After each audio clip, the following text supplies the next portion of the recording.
আপনারা মোমবাতি জ্বালাবেন না।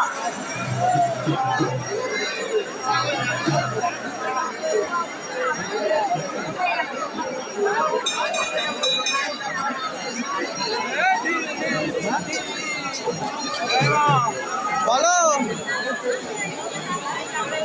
আরে তুমি কিন্তু আমি তো রায়চন্ডী শ্রী শ্রী মা রায়চন্ডীর সামনে ওই বেদির সামনেই দাঁড়িয়ে রয়েছি। আর এরকম করে ফুচকা খুঁজলে পাওয়া যাবে না। তোমাদের পুজো দিয়েছো?